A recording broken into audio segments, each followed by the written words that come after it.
Transport across the cell membrane can occur by passive or active transport processes. And in the previous videos, we were looking at passive transport processes dealing with simple diffusion and facilitated diffusion. In this video, we're going to focus on osmosis. And osmosis, as well as these other passive transport processes, do not require energy in the form of ATP to move the substances across the membrane, because the substances move down their concentration gradient. And understanding osmosis is extremely important, because we're going to see in situations such as where you have water intoxication. Unfortunately, these individuals, Jennifer Strange, Matthew Carrington, died because they didn't understand osmosis, and the people around them didn't understand osmosis. By the time we're finished with this, you should be able to relate what you have learned to exactly why these individuals died because of this. In addition, those of you who are going to the medical field, understanding osmosis is extremely important, especially when you're dealing with IVs and the concentrations of IVs.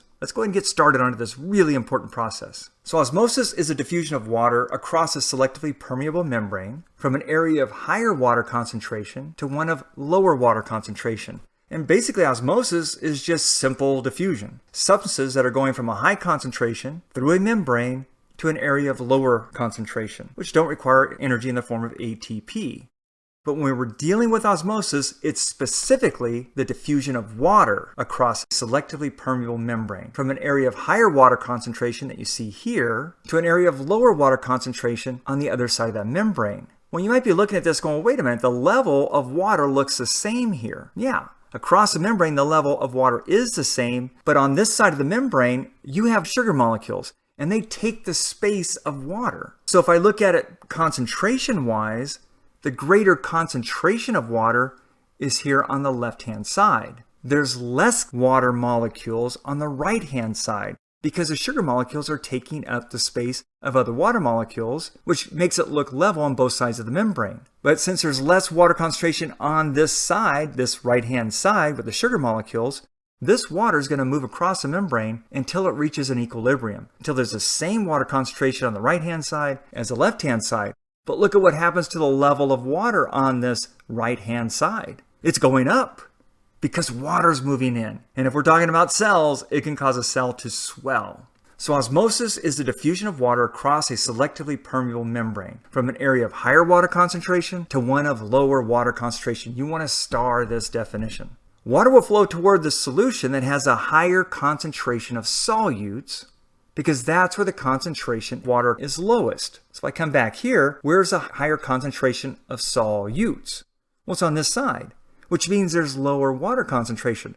So water is going to follow the solutes. Wherever solute concentration is higher, that's where water is going to flow. Now, another term you can use is water follows salts, but that only deals with salts. If you say water follows solutes, well, that's everything that we're going to have across the membrane.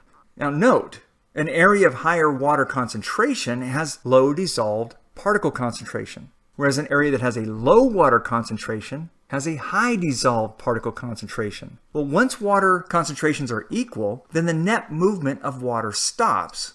Now, water will still move, but it moves equally to one side or another.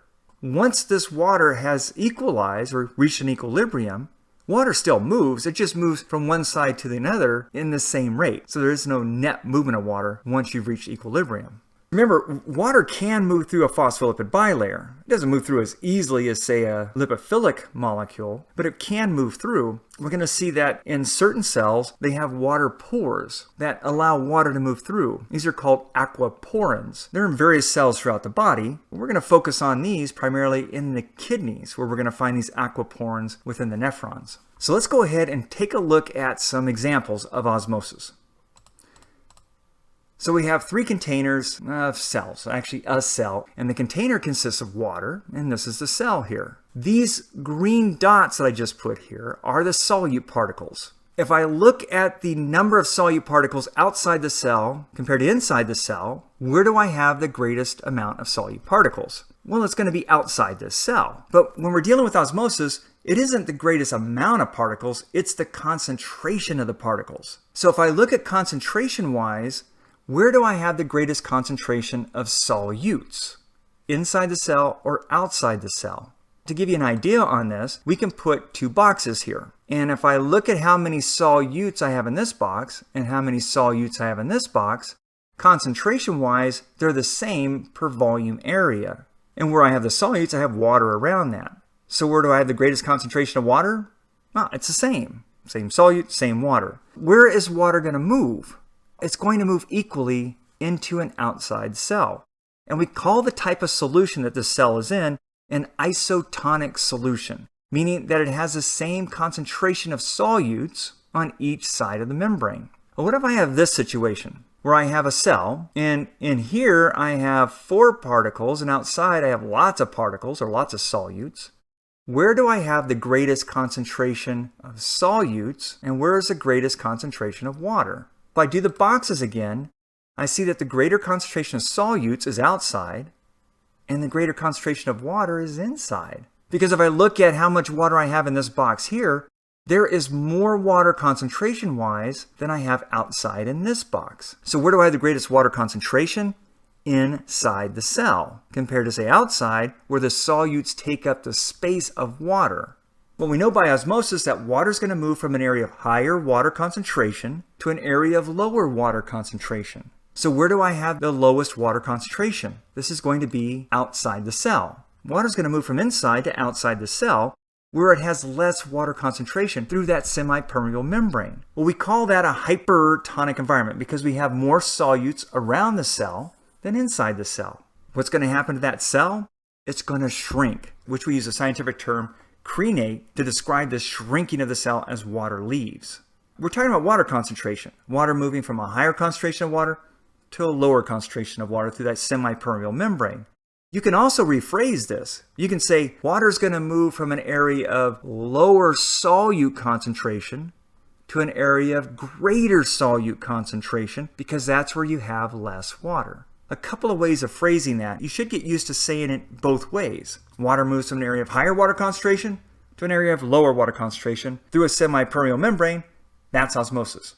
Or I can say water moves from an area of lower solute concentration to an area of higher solute concentration through a semi-permeable membrane. That's also osmosis. It's the same thing, it's just worded a little differently.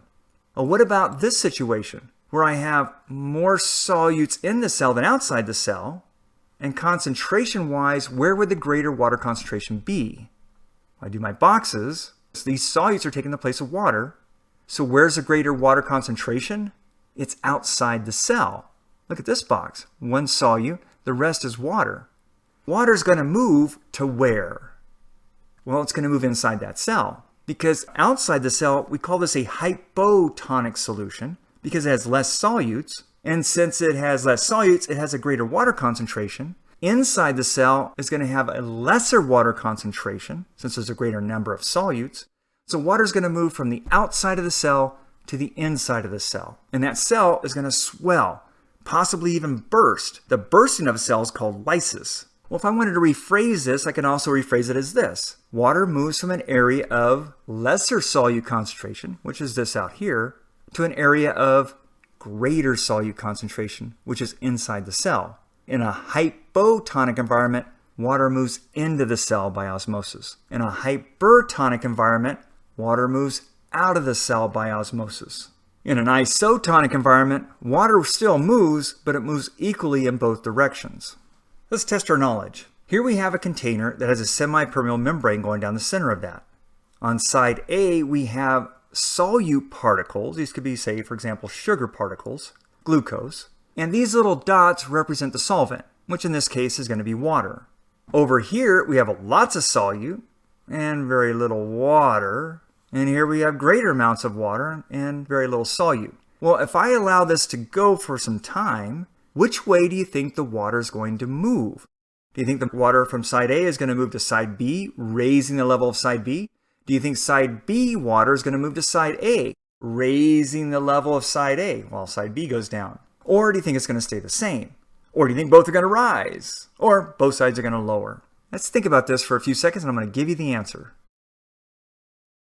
What we see is that water from side A is going to move by osmosis to side B, And it's going to raise the level of side B until the water's in equilibrium. And then you get water moving back and forth across the membrane equally.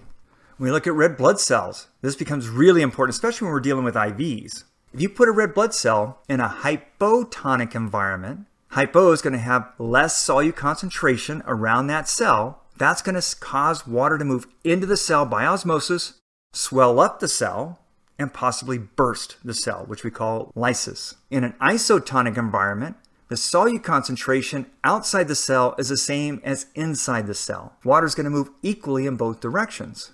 In a hypertonic environment, solute concentration on the outside is higher than inside the cell. So water is going to move from in the cell to out of the cell to the lesser water concentration, and that cell is going to shrink up, which we call crenation. So that red blood cell is going to shrink up. In the next video, we're going to be going over tonicity and its relation to osmosis. And I'm not going to have any questions in this video on what we just went over, but I'm going to have a number of questions for our next video once we cover tonicity and some of the clinical effects of osmosis.